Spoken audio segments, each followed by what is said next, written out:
Assalamualaikum warahmatullahi wabarakatuh. Di sini kami dari kelompok 3 akan mempresentasikan atau membahas tentang chapter 20 dengan materi yaitu audit penggajian dan personalia.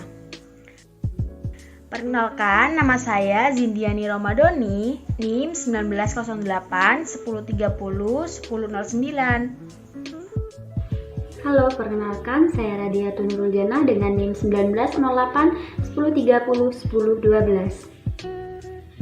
Perkenalkan, nama saya Fatimah Zahro dengan NIM 1908 1030 1055. Perkenalkan, nama saya Mila Aga Putri dengan NIM 1908 1030 1061. Nah, selanjutnya materi yang pertama akan dibahas oleh teman saya.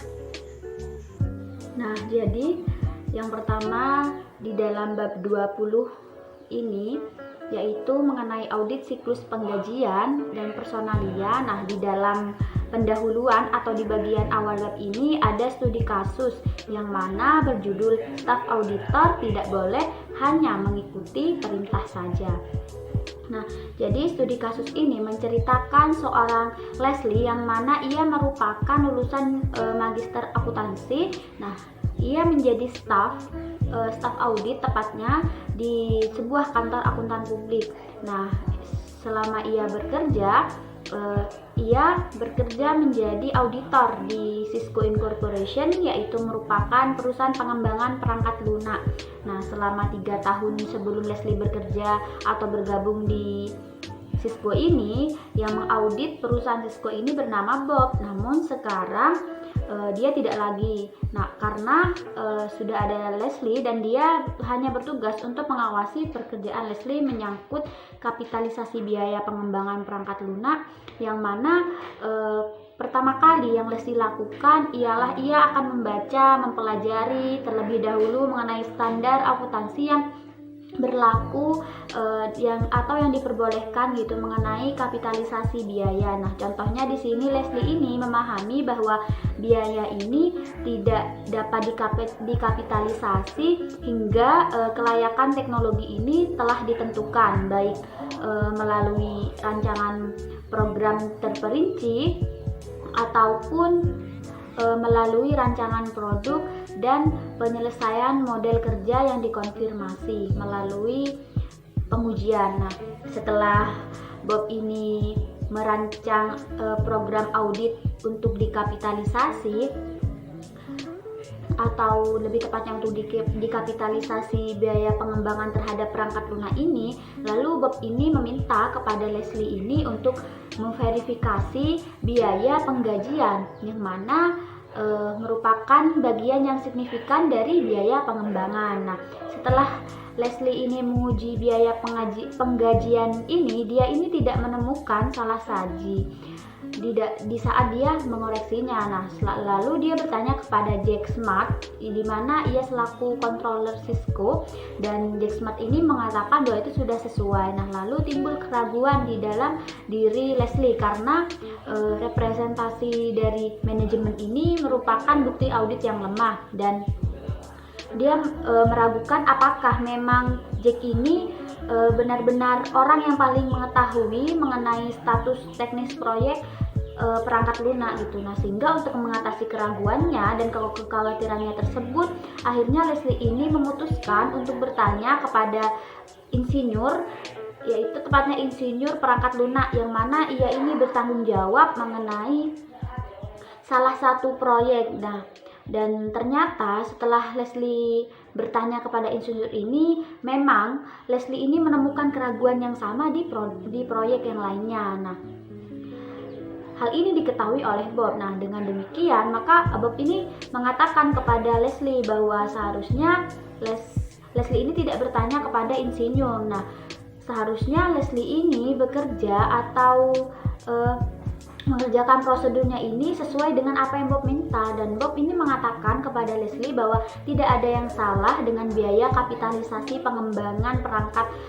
lunak dari Cisco Incorporation ini, dan faktanya bahwa Cisco Incorporation ini memiliki produk yang selalu laku dijual. Nah, yang mana artinya memang kelayakan teknologi dari perusahaan Cisco Incorporation ini dicapai, dan Leslie merasa kecewa dengan reaksi Bobo yang demikian. Namun Leslie tetap menjalankan sesuai instruksi atau bekerja sesuai instruksi yang ada gitu ya, sehingga suatu waktu SEC ini melakukan penyelidikan terhadap Cisco Incorporation dan ia menemukan bahwa perusahaan Cisco ini sudah mensalahsajikan biaya pengembangan perangkat lunaknya. Nah, yang mana dikapitalisasi gitu, sehingga hal ini membuat SEC ini mengajukan tuntutan kepada manajemen Cisco dan para auditornya di sana. Baik, selanjutnya kita masuk ke materi. Nah, yang pertama di sini ialah sesuai judul, yaitu siklus penggajian dan personalia.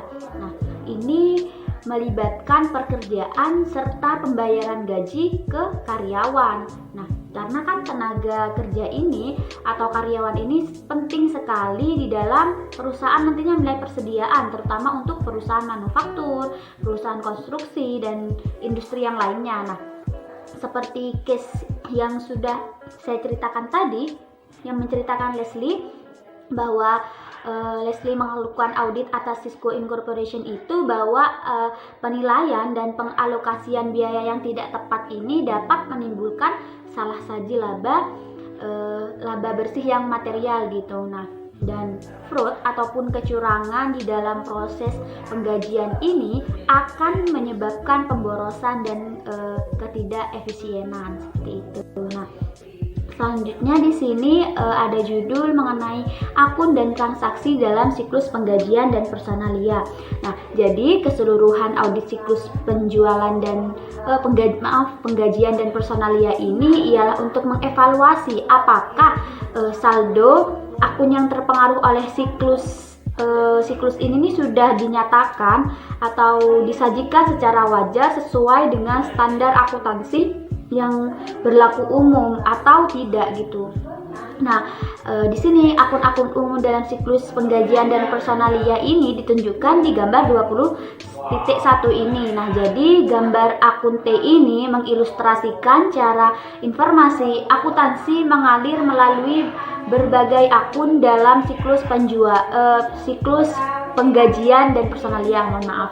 Nah, jadi seperti yang terlihat di gambar 20.1 ini, untuk akun upah, gaji bonus, dan komisi akrual akan masuk ke sisi debit. Nah, apabila dilakukan pembayaran, dan untuk kas di bank akan dicatat di kredit sebagai pembayaran gaji atau dan seterusnya gitu ya. Nah, jadi di sini ada beberapa akun terkait siklus ini, yaitu ada upah, gaji, bonus, dan komisi akrual, ada kas di bank, ada tenaga kerja langsung, ada pemotongan pajak penghasilan, dan beban pajak gaji akrual serta beban pajak gaji. Jadi dalam sebagian besar sistem untuk akun gaji dan upah akrual ini hanya digunakan pada akhir periode saja atau akhir periode akuntansi, dan selama periode berjalan beban baru ini akan dicatat apabila karyawan atau tenaga kerja ini memang sudah benar-benar dibayar, bukan ketika biaya tenaga kerja atau karyawan ini beban itu terjadi. Nah, yang terakhir untuk akrual untuk tenaga kerja dicatat menggunakan AJP di akhir periode untuk setiap biaya tenaga kerja yang dihasilkan namun belum dibayar. Selanjutnya, fungsi bisnis dalam siklus dan dokumen catatan terkait pada tabel 20.1 halaman 664 ini menunjukkan akun tipikal dalam siklus penggajian dan personalia, di mana akun T ini digunakan untuk mengilustrasikan cara informasi akuntansi mengalir melalui berbagai akun dalam siklus penggajian dan personalia. Selanjutnya, gambar 20.1 di halaman 665 ini menggambarkan kelas transaksi, akun, fungsi bisnis, dan dokumen dan catatan terkait untuk siklus penggajian dan personalia. Nah, di mana kelas dari transaksinya ada daftar gaji, akunnya ada uang tunai, penggajian, semua akun beban penggajian, semua akun pemotongan gaji, dan semua akun akrual penggajian. Selanjutnya ada fungsi bisnis. Nah, fungsi bisnis yang pertama yaitu ada sumber daya manusia dan lapangan kerja, di mana dokumen dan catatannya yang pertama itu ada catatan sumber daya manusia yang di dalamnya itu termasuk data seperti tanggal kerja, investigasi personel, tingkat gaji, pemotongan resmi, evaluasi kinerja, dan pemutusan hubungan kerja. Nah, yang kedua itu ada otorisasi pengurangan, di mana karyawan itu mengirimkan formulir atau membuat pilihan online yang mengesahkan pemotongan gaji, termasuk jumlah pengecualian untuk pemotongan pajak penghasilan dan dana tabungan pensiun lainnya, asuransi kesehatan, dan iuran serikat pekerja. Nah, yang ketiga ada otorisasi tingkat. Jadi untuk formulir atau catatan elektronik lainnya itu digunakan untuk mengesahkan tingkat pembayarannya. Nah, sumber informasinya merupakan kontrak kerja, otorisasi oleh manajemen, atau dalam kasus pejabat, otorisasi dari dewan direksi. Selanjutnya, fungsi bisnis yang kedua yaitu ketetapan waktu dan persiapan penggajian. Adapun dokumen dan catatannya yaitu ada 5. Yang pertama ada catatan waktu, di mana catatan waktu ini merupakan dokumen yang menunjukkan waktu karyawan per jam mulai dan berhenti bekerja setiap hari dan jumlah jam kerja karyawan. Nah, catatan waktu ini mungkin dalam bentuk kertas atau elektronik dan dapat disiapkan secara otomatis oleh jam waktu atau pembaca kartu identitas. Nah, karyawan itu yang digaji atau dibebaskan biasanya tidak melengkapi catatan waktu. Mereka mungkin hanya diminta untuk melengkapi laporan waktu saja. Nah, yang kedua itu ada tiket waktu kerja, di mana tiket waktu kerja ini merupakan formulir yang menunjukkan pekerjaan mana yang dikerjakan oleh seseorang karyawan selama periode waktu tertentu. Nah, formulir ini itu hanya digunakan ketika seseorang karyawan bekerja pada pekerjaan yang berbeda atau di apartemen yang berbeda. Nah, yang ketiga itu ada file transaksi penggajian. File yang dihasilkan komputer ini mencakup suatu periode, seperti hari, minggu, atau bulan. File tersebut itu berisi semua informasi yang dimasukkan ke dalam sistem dan informasi untuk setiap transaksi seperti nama karyawan dan nomor identifikasi, tanggal, gaji kotor dan bersih, berbagai jumlah pemotongan dan klasifikasi atau klasifikasi akun tergantung pada kebutuhan perusahaan. Informasi pada file transaksi ini digunakan untuk berbagai catatan, daftar, dan laporan seperti jurnal penggajian, file induk penggajian, dan rekonsiliasi bank penggajian. Nah, yang keempat itu ada jurnal atau daftar penggajian. Laporan ini tuh dihasilkan dari file transaksi penggajian dan biasanya itu mencakup nama karyawan, tanggal, jumlah gaji kotor dan bersih, jumlah pemotongan, dan klasifikasi akun atau klasifikasi untuk setiap transaksi. Nah, transaksi yang sama termasuk dalam jurnal atau daftar juga diposting secara bersamaan ke buku besar dan ke file induk penggajian. Nah, yang kelima itu ada file induk penggajian yang merupakan file komputer yang digunakan untuk mencatat transaksi penggajian untuk setiap karyawan dan mempertahankan total upah karyawannya yang dibayarkan untuk tahun tersebut hingga saat ini. Selanjutnya, fungsi bisnis yang ketiga yaitu pembayaran gaji, di mana pembayaran gaji ini ada dokumen catatannya, yaitu yang pertama ada pembayaran gaji. Nah, pembayaran gaji ini tuh diberikan kepada karyawan sebagai imbalan atas layanan yang dilakukannya. Nah, pembayaran dapat dilakukan dengan cek, tapi biasanya itu disetorkan langsung ke rekening bank individu karyawan yang jumlah yang dibayarkannya itu merupakan gaji kotor dikurangi pajak dan potongan lainnya yang dipotong. Nah, yang kedua itu rekonsiliasi rekening bank penggajian. Nah, rekonsiliasi bank independen penting ini itu untuk semua rekening kas, termasuk penggajian, untuk menemukan kesalahan dan penipuannya. Akun penggajian impress merupakan akun penggajian terpisah di mana saldo kecil dipertahankan, jumlah yang tepat dari setiap gaji bersih itu ditransfer dengan cek atau transfer dana elektronik dari rekening umum ke rekening impress segera sebelum distribusi gaji. Nah, akun impress ini membatasi eksposur klien terhadap penipuan penggajian dan memisahkan pengeluaran penggajian rutin dari pengeluaran lainnya. Nah, ini juga menyederhanakan rekonsiliasi rekening bank penggajian. Selanjutnya, fungsi bisnis yang keempat yaitu persiapan penggajian, pengambilan pajak, dan pembayaran pajak, di mana dokumen dan catatannya itu ada 2. Yang pertama ada formula W2 yang merupakan formulir yang dikirim ke setiap karyawan yang merangkum penghasilan karyawan untuk tahun kalender, termasuk gaji kotor, pajak penghasilan yang dipotong, dan pemotongan FICA atau jaminan sosial. Nah, informasi yang sama juga disampaikan ke Internal Revenue Service dan Komisi Pajak Negara bagian dan lokal bila berlaku. Nah, yang kedua itu ada pengembalian pajak, di mana formulir yang diserahkan ke unit pemerintah lokal, negara bagian, dan federal untuk menunjukkan pembayaran pajak yang dipotong dan pajak pemberi kerja. Sifat dan tanggal jatuh tempo formulir bervariasi tergantung pada jenis pajaknya. Nah, yang selanjutnya merupakan metodologi untuk merancang tes kontrol dan tes substantif transaksi. Nah, berikut ini merupakan tabel ringkasan mengenai kontrol utama, pengujian kontrol, dan pengujian substantif transaksi untuk penggajian. Pada kolom pertama ini merupakan kolom transaksi tujuan audit, kolom kedua merupakan kontrol internal utama, yang ketiga merupakan tes kontrol umum, yang keempat merupakan tes transaksi substantif. Nah, yang pada yang pertama ini merupakan penggajian karyawan untuk pekerjaan yang benar-benar dilakukan, kelengkapan. Nah, jadi kontrol internal utamanya itu dengan melihat catatan waktu yang disetujui oleh pengurus.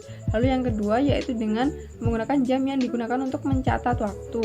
Nah, sedangkan untuk tes kontrol umumnya yaitu bisa dengan dilakukannya pemeriksaan terkait catatan waktu terkait persetujuan. Yang kedua juga dilakukan pemeriksaan tentang catatan waktu tersebut. Nah, terus untuk pengujian substantifnya itu yang pertama dapat meninjau pada jurnal penggajian, jurnal umum, buku besar, dan catatan pendapatan penggajian untuk transaksi atau jumlah yang besar dan tidak biasa. Lalu yang kedua yaitu penggajian terhadap transaksi yang direkam atau kelengkapan. Nah, jadi kontrol internal utama yang dapat dilakukan yaitu dengan dilakukannya pemberian nomor pada cek penggajian dan sebelumnya dan dicatat. Lalu yang kedua yaitu dengan rekening bank direkonsiliasi secara independen. Lalu untuk tes kontrol umumnya yaitu dengan mengurutkan cek pelanggan sehingga nanti bisa ketahuan. Lalu yang kedua yaitu dengan didiskusikan dengan karyawan dan mengamati terkait dengan rekonsiliasi tersebut. Lalu terkait tes transaksi substantif yang pertama yaitu rekonsiliasi pengeluaran di jurnal penggajian dan pengeluaran pada laporan. Lalu yang kedua yaitu dengan bukti rekonsiliasi pada bank. Nah, yang ketiga yaitu penggajian yang tercatat untuk jam kerja yang benar dan pada tingkat pembayaran yang benar dan tepat, ketepatan. Jadi pengendalian internalnya yaitu dengan melakukan perhitungan dan jumlahnya itu kemudian diverifikasi secara internal. Lalu total batch-nya dibandingkan dengan laporan ringkasan komputer. Lalu tes kontrol umumnya yaitu dengan melakukan pemeriksaan file total batch untuk inisial petugas kontrol data dan membandingkan dengan total dengan laporan ringkasan. Lalu untuk tes substantifnya yaitu dengan menghitung ulang jam kerja dan waktu pencatatan. Lalu poin keempat yaitu transaksi penggajian yang disertakan dengan benar dalam file induk penggajian dan diringkas dengan benar, posting dan ringkas, yaitu pengendalian internalnya yaitu total file induk pengendalian dibandingkan dengan total buku besar. Lalu untuk tes kontrol umumnya yaitu dengan dilakukannya pemeriksaan ringkasan inisial total laporan yang menunjukkan bahwa perbandingan telah bulat. Lalu untuk pengujian substantifnya yaitu dengan melakukan uji akurasi berdasarkan pada jurnal penggajian dan melakukan penelusuran ke buku besar dan file induk penggajian. Lalu yang kelima yaitu transaksi penggajian yang diklasifikasikan dengan benar, yaitu klasifikasi. Jadi pengendalian internalnya yaitu dengan mengklasifikasikan akun yang diverifikasi secara internal dan membuat bagan akun yang sesuai.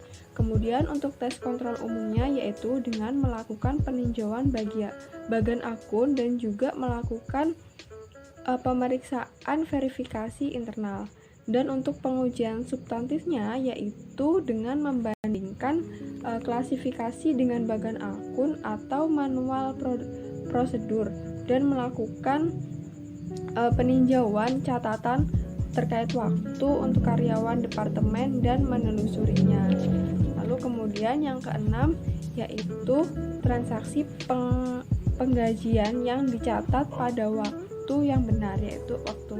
Pengendalian internalnya yaitu dengan melakukan perekaman transaksi sesegera mungkin setelah pembayaran gaji dilakukan dan tanggal diverifikasi secara internal.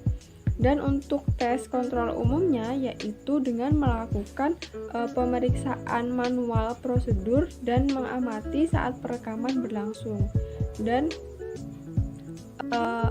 melakukan juga pemeriksaan terkait indikasi internal verifikasi. Dan untuk pengujian substantif itu dilakukan dengan membandingkan tanggal pembayaran yang tercatat dalam jurnal penggajian dan tanggal pada cek yang dibatalkan atau setoran langsung dan catatan waktu, dan juga dengan membandingkan tanggal dicek dengan tanggal cek yang di bank.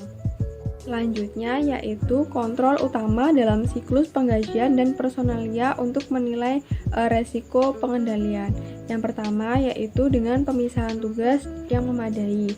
Yang kedua yaitu dengan otorisasi yang tepat. Yang ketiga yaitu dengan dokumen dan catatan yang memadai. Yang keempat yaitu dengan kontrol fisik atas aset dan catatan.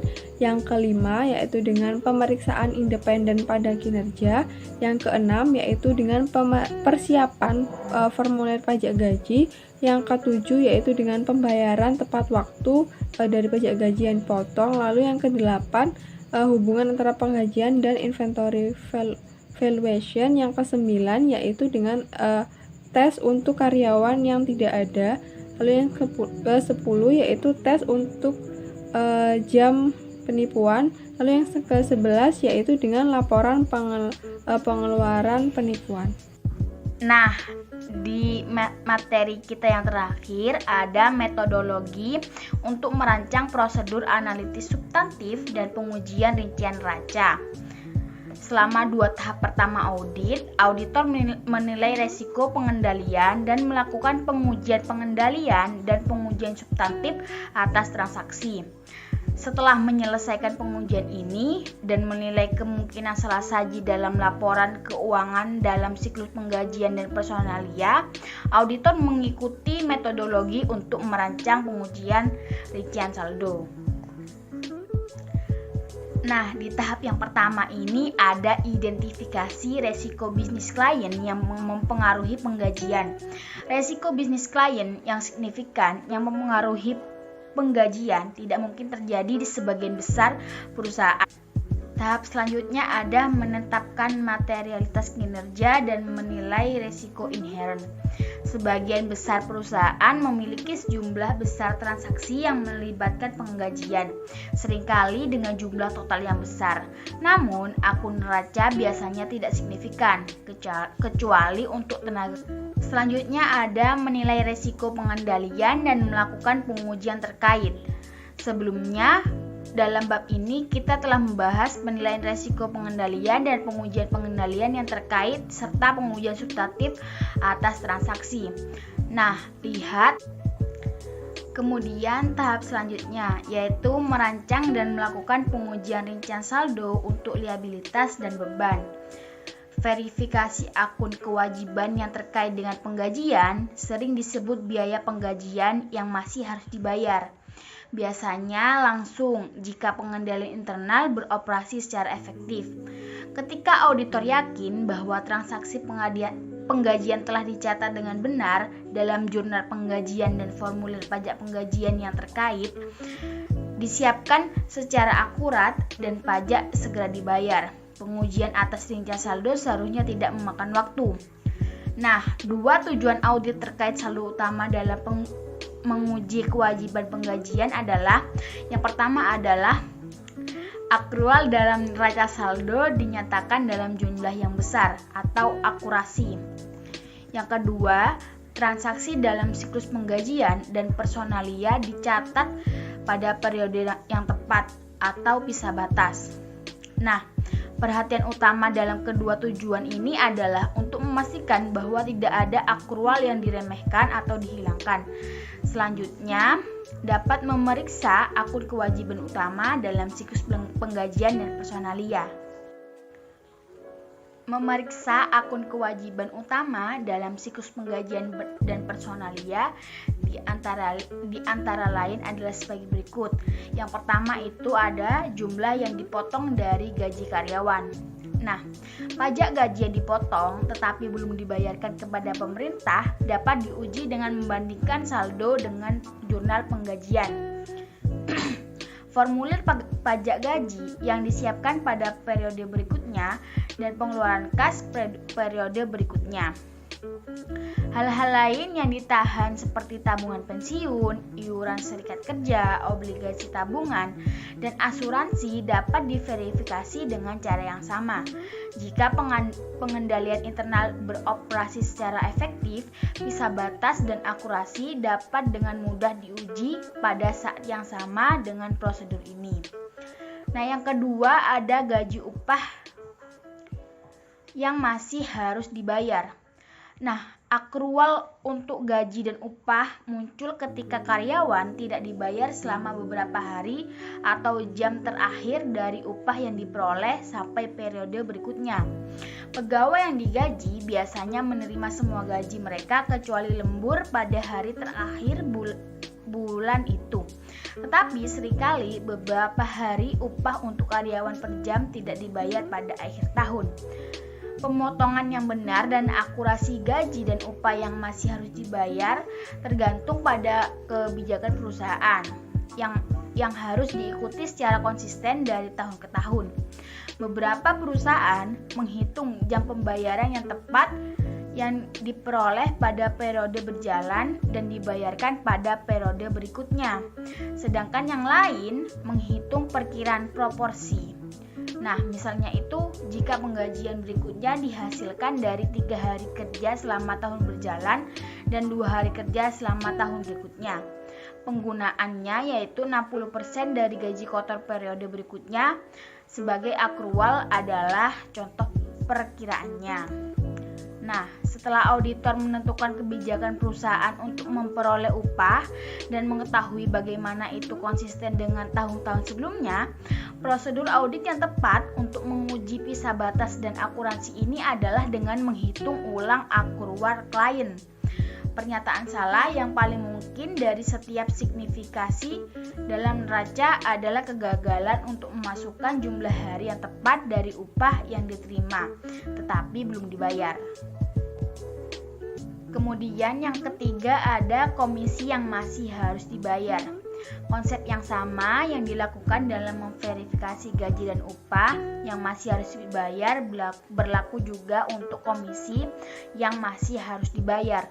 Tetapi akrual seringkali lebih sulit untuk diverifikasi karena perusahaan seringkali memiliki beberapa jenis perjanjian yang berbeda dengan tenaga penjualan dan karyawan komisi lainnya. Misalnya, beberapa tenaga penjualan mungkin dibayar komisi setiap bulan dan tidak mendapatkan gaji, sedangkan yang lain akan mendapatkan gaji bulanan ditambah komisi yang dibayarkan setiap 3 bulan.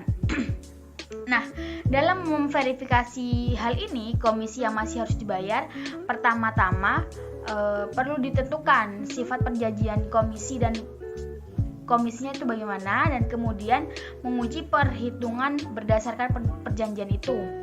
Nah, auditor harus membandingkan metode perolehan komisi dengan tahun-tahun sebelumnya untuk tujuan konsistensi perolehan komisi ini.